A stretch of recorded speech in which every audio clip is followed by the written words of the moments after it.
vet jo nå at du hadde utrettelig tro på nye prosjekter i Nordhordland.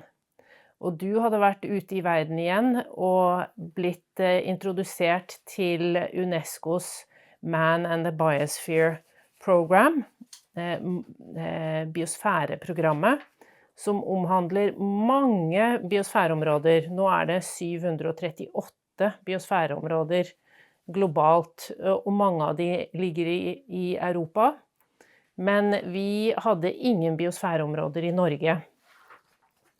Sånn at det bet du deg merke i, og mente at Norge burde jo absolutt også ha et biosfæreområde. Og da det jo veldig naturlig, selvfølgelig med din bakgrunn og din entusiasme for Nordhordland, å tenke at Nordhordland var et perfekt område for et sånt biosfæreområde. Jeg lurer på om du kan si litt om hva var det som fikk deg til å tenke den tanken, at i Nordhordland burde vi ha et biosfæreområde? Ja, det begynte i 1995, like etter vi var begynt med Lynghei-senteret. Da fikk jeg plutselig en oppringning fra Forskningsrådet, hvor jeg ble spurt om jeg kunne tenke å fortelle om Lynghei-senteret til en komité som skulle arbeidet med for å få opprettet et biosfæreområde i Norge. Denne komiteen har forsøkt flere steder oppe i Finnmark, og ja, flere steder hvor de ville prøve med dette her. Og de trengte flere forslag. Og jeg reiste inn til Oslo, kom med i komiteen, eller som gjest i komiteen, og fortalte da om Lynghei-senteret. Og jeg ble jo da, leste mye opp på hva biosfæreprogrammet gikk ut på, og at det rett og slett var på bærekraftig utvikling. Og jeg kjente jo da godt til verdensarven, men det jo fortiden.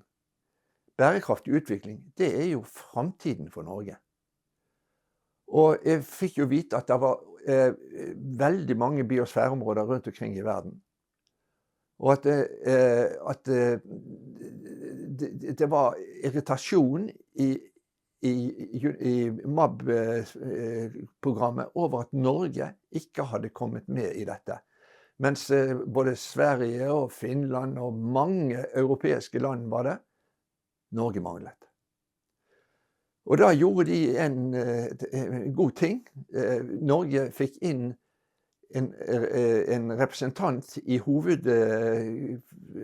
hovedkomiteen til MAB-programmet i Paris. Og da fikk jeg plutselig, tiden gikk. Vi hadde før dette forsøkt flere ganger å få det til, blant annet i 2002 da vi hadde fått denne prisen fra UNESCO. Da kom jo Børge Brende som miljøminister til Nordhordland, og da snakket vi om dette her. Og vi skrev til Miljøverndepartementet og fikk da svar tilbake at det var en interessant idé, men det var så hardt press på Miljøverndepartementet den gangen at de hadde ikke kapasitet til dette. Så det var da først i 2009, når vi fikk inn denne nye representanten i hovedstyret til MAB, at klokkene ringte i Oslo. Da ble jeg innkalt til et møte ved den gamle komiteen i Kunnskapsdepartementet, som var da den som var ansvarlig. Og det ble sagt at nå må dere gjøre noen ting vi må få et norsk prosjekt. Og siden jeg da hadde hørt om dette prosjektet, dette arbeidet siden 1995, så hadde jeg tenkt lenge og vel, og hadde en plan som jeg la fremme i det møtet. Og det var da enighet om at dette prosjektet var det beste forslaget de hadde hittil i Norge. UNESCO-kommisjonen bestemte at de skulle ha en konferanse i Bergen på universitetet, som skulle være nordisk, og om erfaringene man har med biosfæreprogrammet i Sverige og Finland.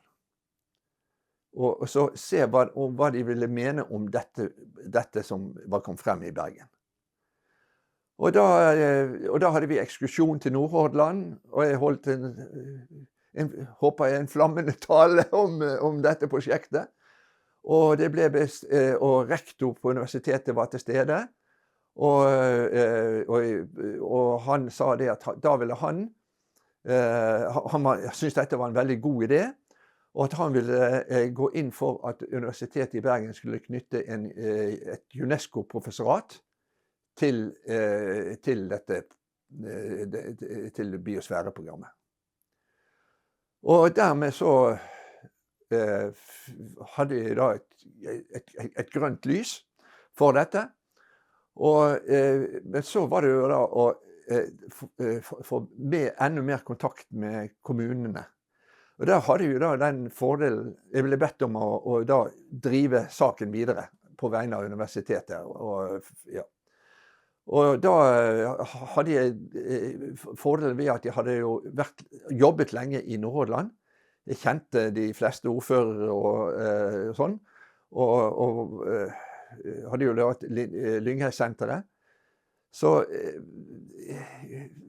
i løpet fra mellom 2011 og 2012, så ble det klart at både regionrådet gikk inn for dette her, og kommunene gikk inn for det. Vi hadde da et møte i 2013, den 13. juni.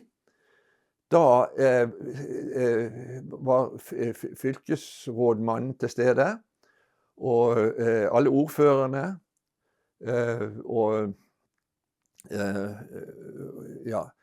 og rektor på Universitetet i Bergen.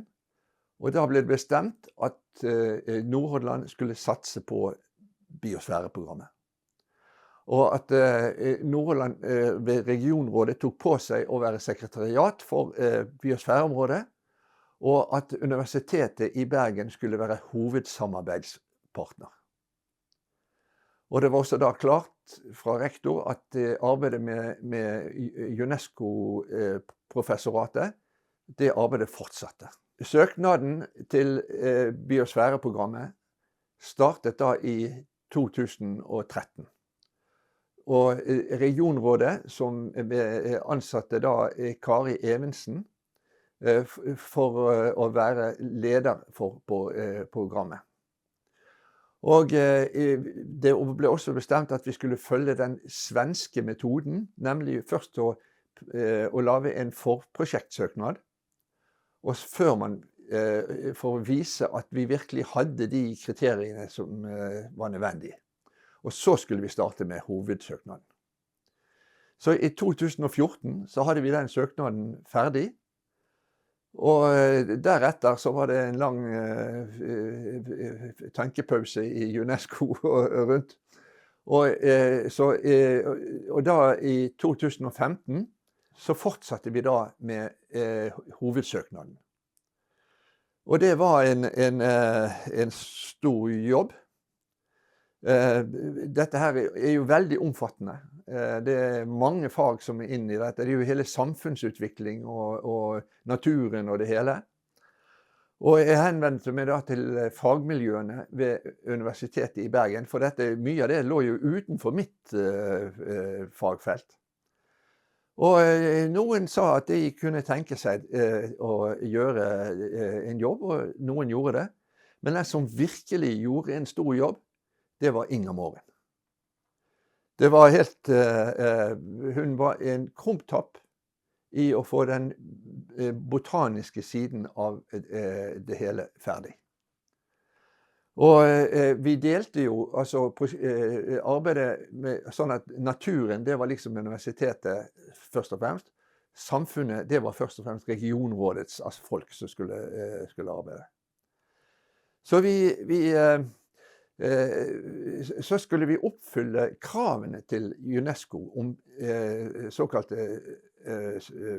verneområder. Og da måtte vi lage en slags soneinndeling. Og det var en tung materie. Det var 41 verneområder i Nordhordland, og vi valgte da ut 3 områder. Det ene var da fjorden rundt Osterøya, eller deler av Osterøya. Den andre var Stølsheimen, landskapsvernområdet, og den tredje var Lurefjorden. Dette tok veldig lang tid i Miljødirektoratet for å godkjenne vårt, for de hadde andre krav for verdensarvsteder enn for biosfæresteder. Så dette her var en langsom historie. Og først i 2018, etter 3 år, så klarte vi å fikk vi ferdig denne søknaden på 284 sider. Så ble det da sendt til Miljødepartementet, som tok den opp i regjeringen. Og i 2018 altså ble den videre sendt fra regjeringen til UNESCO, og i 2019 så ble søknaden godkjent av hovedforsamlingen til